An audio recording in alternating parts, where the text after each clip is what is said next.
back on stream. Living that robe life again. Here to talk about something a little more esoteric today. I want to talk about what I call the balance of abstraction.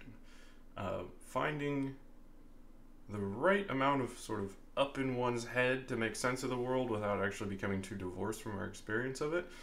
And to get into that, I have to talk a little bit again about how experiences get formed.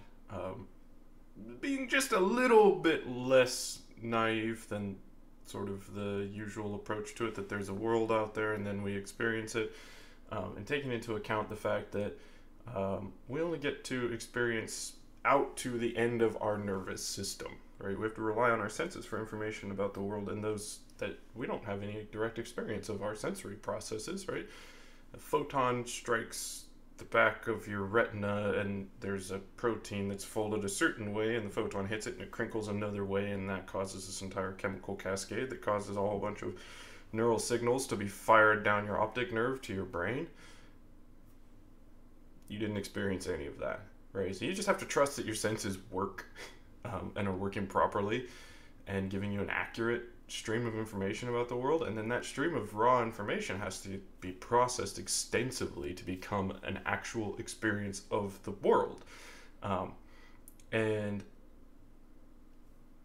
even, there's some processing that happens under the hood that's just fundamental to how the human brain works. We do, like in the visual sphere, we do things like edge detection and face detection and things like that. Our brain is tuned to certain different features, and it uses that to build up a coherent visual image, which is why people see Jesus in toast and stuff like that. I think that's called pareidolia. But when we rise up a level, right, once all of that basic processing has been done and we have something that could be an experience, and that's overlaid with a bunch of information that we use to make sense of the world. And that's kind of what I'm talking about by abstraction. It's the thoughts and the feelings that we use to make sense of our sort of our semi-processed sensory information and create an experience of the world. And for many of us, not everybody, some people are deeply tied to their sensations. But, from a nerds out there, right, this is very much my experience and my experience of nerdy folk in general. It's very easy to get very up in one's head, so to bring a bunch of heavyweight abstractions into play to address even the most basic situations. And a lot of that is, we have to filter all of our experiences through these sort of inherited cultural abstractions. Is what's going on here good or evil, or does it conform to certain expectations, or is it threatening, or is it boring or interesting, or, all sorts of things that we bring into play into basic experiences. And our brain only has so many resources to dole out, and so if we bring heavyweight abstractions into our every experience, then we lose track of the sensory experiences that underpin that. And we can reach a state where sort of our sensations are no more than an excuse to feel certain feelings or think certain thoughts, and that's just unhealthy. And it's experientially, it can actually become very unpleasant, because once you're trained there, if some unhealthy or unhelpful abstractions take hold in your mind, then that's your entire experience, and you have nothing to actually anchor yourself into the world in the way that you would if you had a better track of your sensory experiences. So, that was a big ramble. I got to experience this firsthand because I was training away from all of these sort of inherited cultural abstractions that I was filtering my world experience through. And the weirdest thing happened, which was that colors got brighter. And that was just, I woke up one day and everything in my life was more vibrant. And I was alarmed and confused by this. And, I was at the monastery at the time, and I shared that, I think, in group, and folks kind of chuckled, because that's a totally normal process when you're training yourself to minimize the amount of abstractions that you're running everything through. There comes a point, you just sort of reach this tipping point where you actually have enough resources to spare to experience your sensations, and everything gets more vibrant. Smells are more intense, textures are more interesting. All of the experiences of your life become more engrossing, more gratifying, in general, richer, because you're just out of your head and you're able to actually take them in. You have the bandwidth available to receive them. And that can be a really positive experience. It was really fun for me to watch other people then go through that as more people, showed up after me. And the day when colors get bright is a really fun day for people to have and to experience with people. And so what this points to for me is just finding a balance, right? We don't deal in abstraction for no reason. It's an important faculty of the human mind to be able to erect abstractions and to be able to use them to make sense of complex situations. And it's one of the sort of most important defining characteristics of the human organism is our power to do this. It's really quite magnificent. And it's how we've built an entire world for ourselves out of the natural world in which we arose. But it's important to keep that in proportion.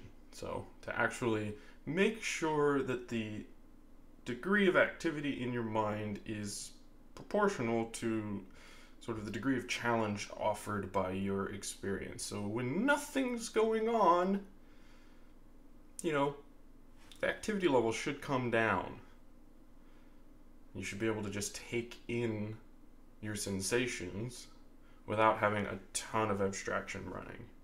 When the activity level goes up, when there is actually interesting stuff happening in the world that challenges you, then you can load up the appropriate abstractions and make sense of the experience and overcome the challenge, and then you can return back to a less abstract experience, right? And really the marker for that is just the proportion of cognitive activity that is actually tightly bound to a sensory experience, right? When you reach the point where you're barely even aware of your body in space, that should be a sign that something interesting is going on. If you're actually facing a challenge, like, great, who cares? That's awesome that your brain is flexible enough to handle that. But if nothing's going on and you're lost in some narrative or story or whatnot, maybe that's a warning sign. You maybe need to get some more sensorily rooted practices in your life. Yoga is really good for that, in my experience, right? For a lot of people, a lot of relaxation happens in yoga just because it's a time in their life that they are actually supposed to be paying attention to what's happening to their body.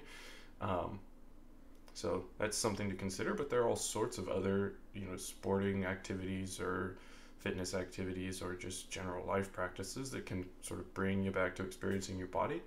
Talking about abstraction, story just popped into my head. One day I was researching something about chemistry because our water was like in a limestone aquifer or something like that, so it was slightly basic, and I came to suspect that was in part responsible for some of the GI tract issues I had when I was living in the monastery. I just always kind of felt bloated and like having a rough go, and if I drank like purified water, not water out of the well, that would go away. So I thought, well, maybe something's going on there that I can't acclimate to in the same way that other people seem to be able to acclimate to. And so I'm thinking back, and it had been 10 years since chemistry at that point, and so I'm trying to think about acid-base reactions and whatnot, and I realized that I had been sitting in my little office when I started that train of thought, and I was digging really hard into my memory and trying to load up these old abstractions, and I went, I'm not in my office anymore. It just dawned on me, this realization. I was halfway across the property because at some point I got up and started walking while thinking about this, and I just completely lost track of my body, and I went, I don't even know where I am right now, right? And I had this sort of disorienting experience of trying to find my sensory experience that I had completely lost track of, and I just kind of like was like woo, landed back in my body, and I'm in the middle of the courtyard and going, oh, well, that was flipping weird. And then the question which arose for me is, how often am I doing that and not aware of it? Like, how often am I completely losing track of my sensory experience, but because I didn't get up and start walking around, I didn't realize that that was going on. And so that for me was kind of like zany. And that for me was also like, oh, I get how people can believe in things like astral projection and whatnot, because it really felt like I wasn't in my body, but it was just because that was a sensory stream that wasn't being tracked, and so I had to go and figure out where in the set of all cognitive events that are available to me right now does that actually live. Oh, it's over there. And that for me has a visual spatial kind of sense about it, so it felt like I was moving around looking for my body. It's just lost in thought.